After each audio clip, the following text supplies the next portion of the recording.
Hi frequent flower subscribers, and welcome back for another month and another tutorial of your frequent flowers.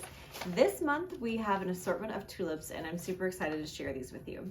When you open up your bouquet this month, make sure to keep the bind wire. You should keep it every month because it's super helpful. It can be used like a twisty tie or whatever, but we are going to use it in our arrangement today. So this month we are working with tulips because we are so ready for spring. We've had a couple of nice warm days that are getting us really excited. But we have some standard garden tulips that you'll be working with.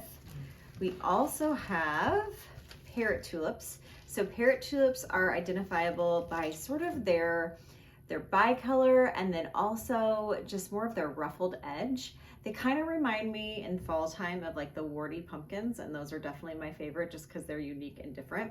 One of the girls here said that they're very prehistoric looking, so yes, for sure. We love those. And then we also have some fringed tulips, and obviously they get their name because they have the fringe on their tips. So both the fringed tulips and the parrot tulips that we are working with were grown here in the United States. And then our garden tulips came from the Netherlands, which is where a majority of tulips are imported from. Did you know that there's over 150 different species of tulips and then more than 3,000 varieties? Tulips at one point were valued more than gold. That's kind of crazy to think about. But they're a favorite here. My only thing that I dislike about tulips, to be completely honest, is they don't have the longest vase life. So that is why it is very important after you make your arrangement today that every day you're going to take it out, you're going to clean the water, trim the stems. It's going to help them last longer. Typically they have about a 5 to 7 day vase life, but it really depends on their care and handling. Another fun fact about tulips is tulips will continue to grow after being cut. So keep that in mind with your arrangement. So you may start with some low lush design and in a few days they can grow up to another inch in height. So you may have to cut them down a little bit to keep them kind of calm and not looking like Medusa. We're also working with some aspidistra this month. You have some different varieties. You've got some variegated. You might have some Milky Way that is speckled. Let's get started with our design. We're going to keep it simple. To me, tulips are very beautiful on their own. We don't need to give them a lot of other fluff or filler. We're going to keep them clean and simple. So the first thing you're going to want to do is remove any of that lower foliage. If that foliage hits the water line, it's going to cause bacteria to grow. You may even notice on some of these tulips, there might be some fresh dirt. So these are straight from the farm and super fresh. So just wipe that off if you need to. I like to leave any of the foliage that might be up at the top if it's still in good shape and not too droopy, but like these tall ones, I just think they're really pretty. Just gonna take off any of the lower ones. Tulips are definitely one you want to keep away from your pets or children that might be curious. You don't want to eat them. They can certainly be toxic. We're going to start by mixing the varieties in just a handheld bouquet. Something to keep in mind is sometimes tulips like to do their own thing. So they are phototrophic, meaning they want to bend towards the light.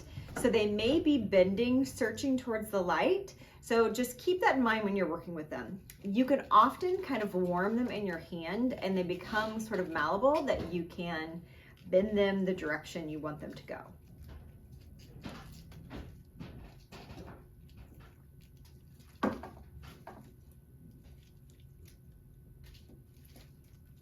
I love these too. Some of them might have a second or sometimes even a third little head growing on them.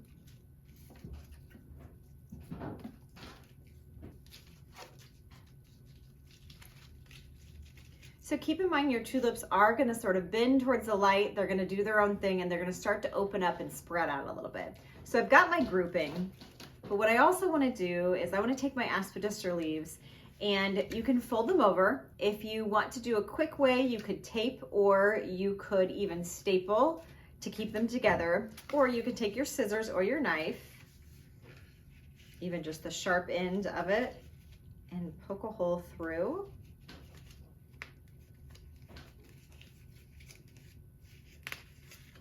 And create little loops like this. So we're going to create these loops just to collar our little tulip bundle.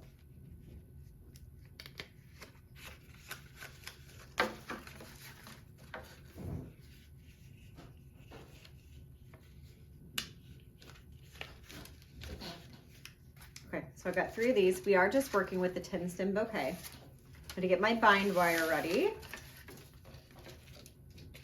And I'm gonna kind of arrange my tulips the way I want them to be. I am gonna face some a little outward. Take my aspidistra leaves and collar right up to them.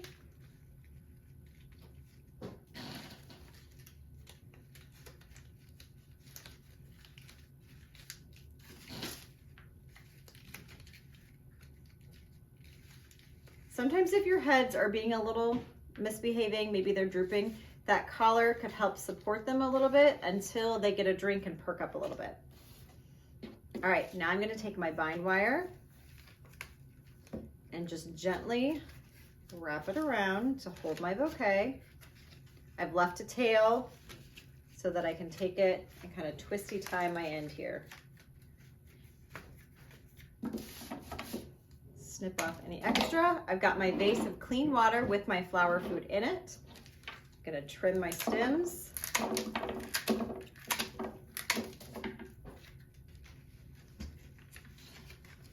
And just drop it down in. I actually think I can go a smidge shorter, which I might do, knowing that those tulips are gonna continue to grow. It just depends on the look you want. If you want kind of that nice low round look, it's also really fun just to see them kind of get wild and move around. I hope you enjoy your tulips this month and you're as excited for spring as I am. Like always, if you have any questions, just drop them in the comments, send us a message, and we'll see you next time.